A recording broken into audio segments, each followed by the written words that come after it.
Sairam students, today onwards we will begin with the revision of your English literature. Yesterday was the last topic that I covered. Today onwards, let's begin with the revision.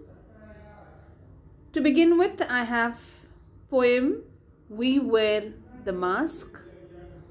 We'll quickly revise this poem. A gentle reminder to all of you to get your book and pen and jot down all the important points. So let's get started, students.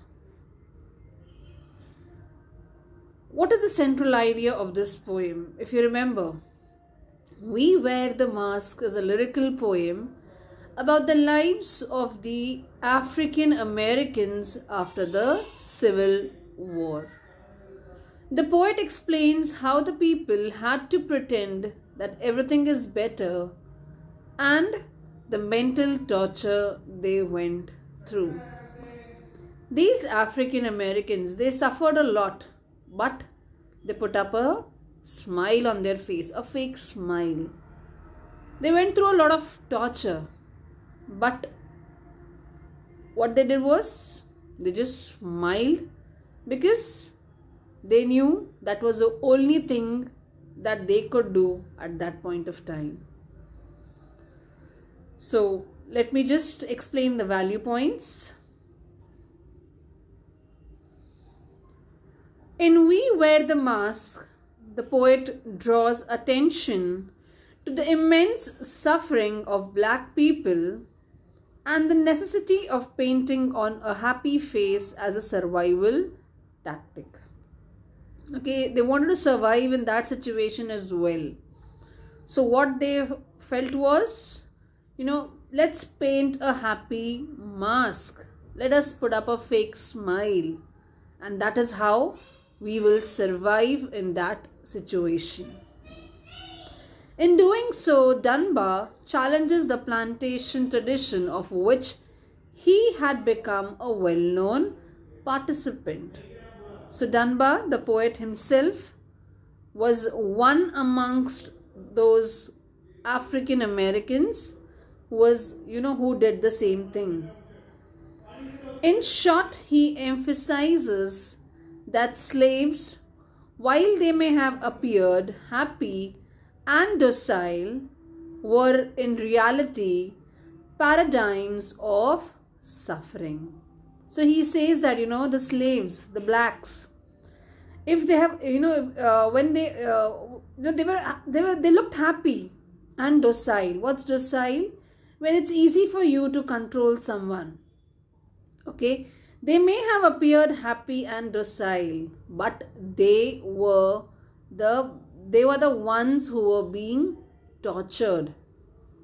Okay, that was the reality. The we in the title refers to the African Americans who grin because it's socially unacceptable not to appear content with their situation. So, even if they felt bad about something, they could not raise their voice. They could not tell others, other than the blacks. They could not tell anybody else how they felt about the situation. Why? Because they were beaten. So, the we over here is what? Is who? Basically, it is all the African Americans who grin. Okay, they are smiling. Because, why? Because it is socially unacceptable not to appear content. You have to show everyone that you are happy. Okay, if not, if you showed your real face, they would be beaten. Clear?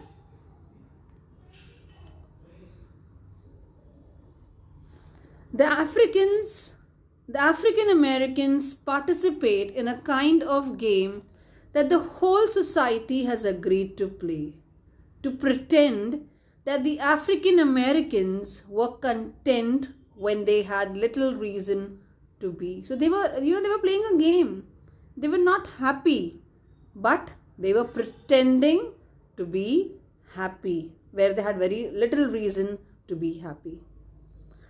Torn and bleeding heart suggests that the game takes a severe emotional toll. They are very sad.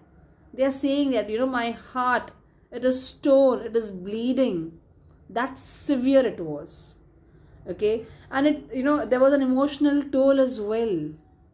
So that is how it is being expressed, that their hearts were torn and they were bleeding.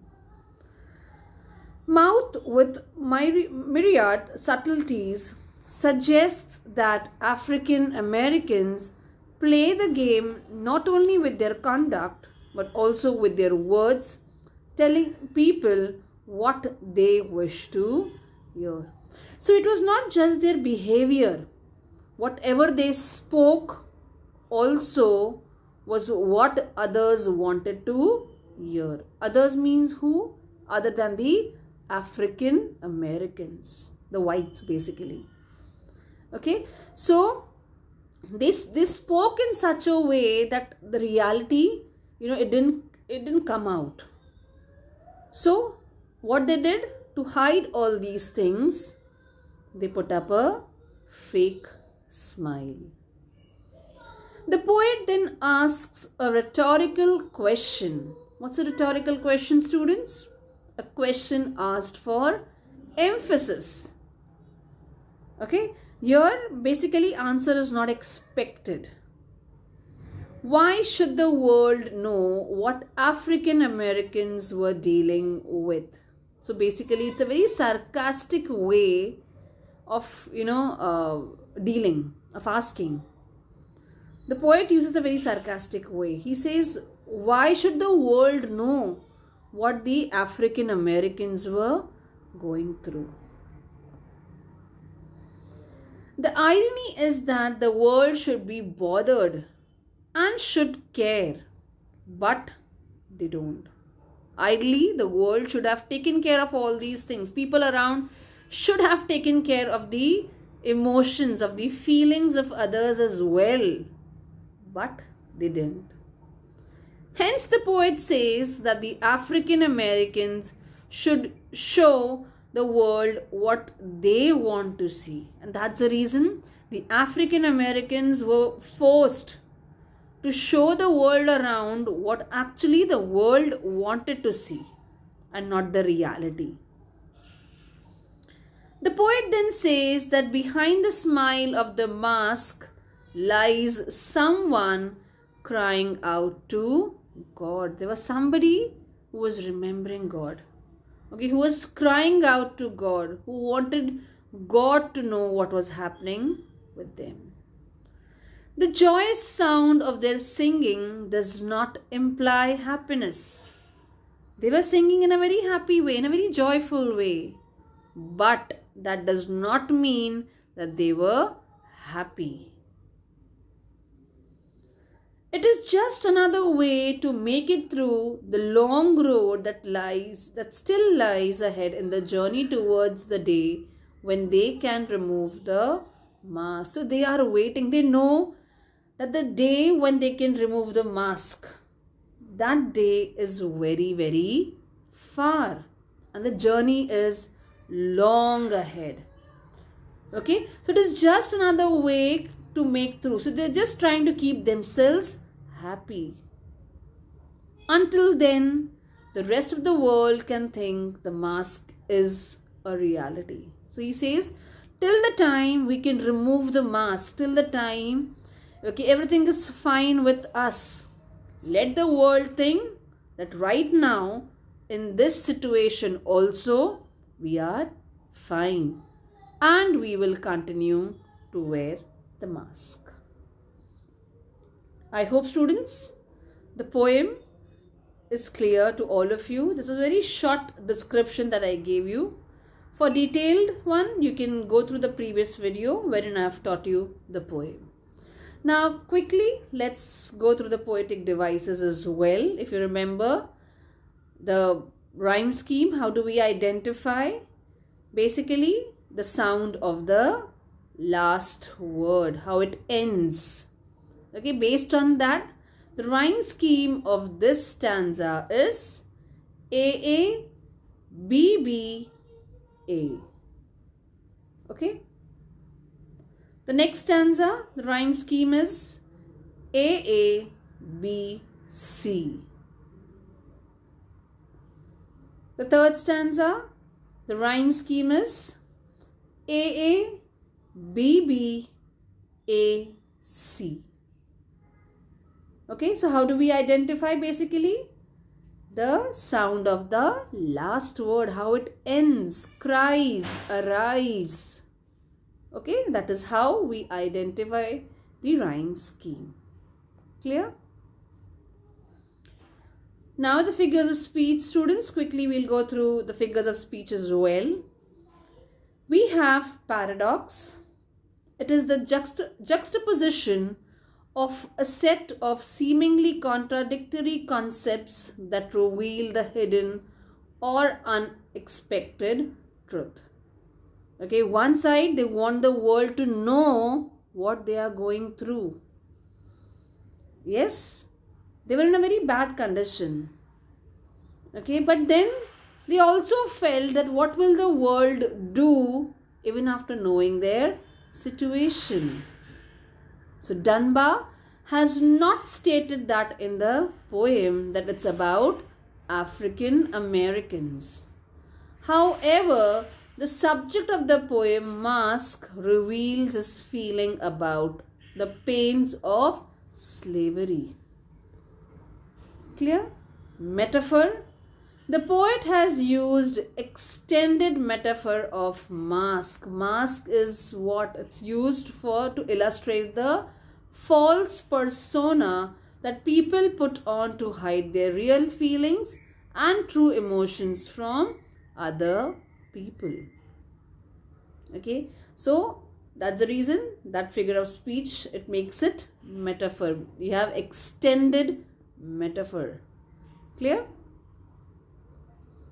Personification. What's personification? It's giving human characteristics to lifeless objects or inanimate objects.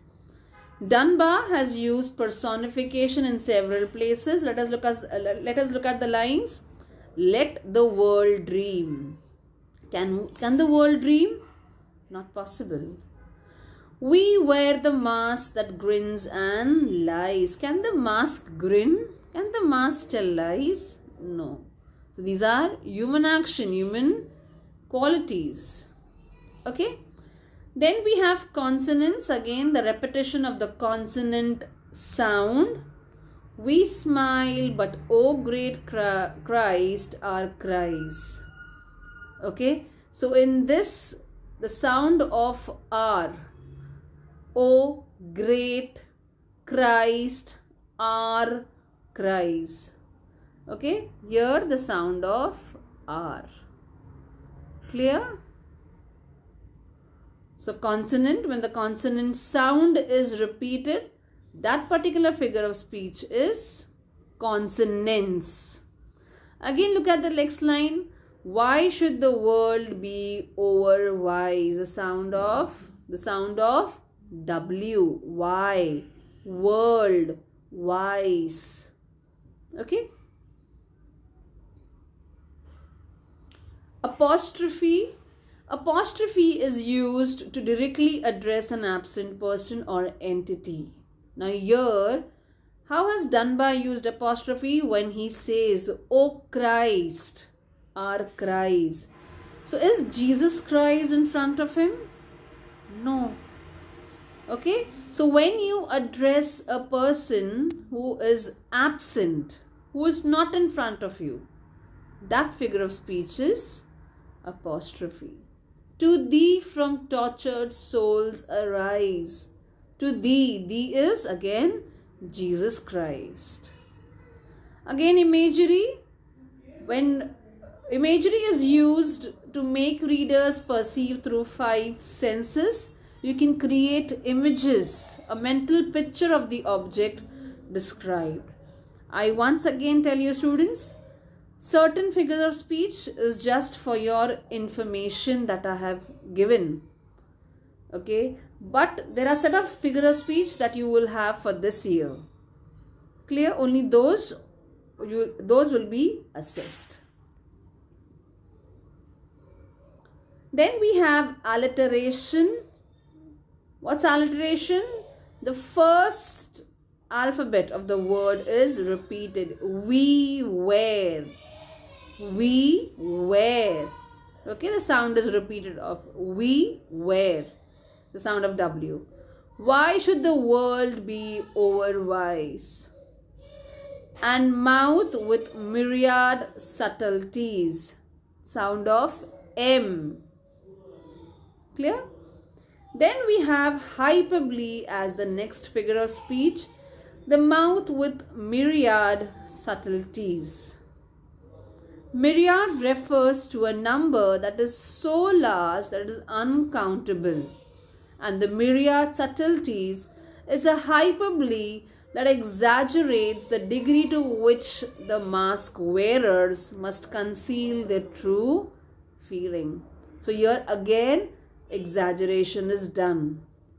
Okay, the number is too high, which cannot be counted. There are so many things, that they have to speak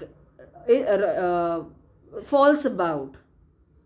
Okay, so that is where exaggeration is being used. It's a hyperbole that exaggerates the degree to which the mask wearers must conceal their feelings. Moving to the next part is reference to the context. To thee from tortured souls arise, we sing, but oh, the clay is vile. Who is thee in these lines? So who is thee? Thee is Jesus Christ. What arises? The cries of tortured soul arises. Next, what does the term tortured souls mean? It means that the people are bruised, injured, they are sad, frustrated and full of grief from the fake pretense. So what is tortured means? People are injured, people are hurt, they are sad, they are frustrated and they are full of grief. And the grief is about what? About the fake pretense. They are not able to show the world what actually they are feeling, but instead they have to put up a fake smile. Which clay is referred to in these lines? The clay referred here is to the earth. Okay. Moving ahead, let's quickly finish off the synonyms as well. Synonyms, what is guile? It refers to being sly or cunning. Myriad is a number that is countless or too large, to detail. Overwise is extremely wise, and vile is unpleasant. I hope, students, the poem is clear to all of you. Okay, and for detailed explanation, students, you will refer to the original videos wherein the poem was explained in detail. Until we meet next, students, you will take care of yourself. Sai Ram and bye-bye.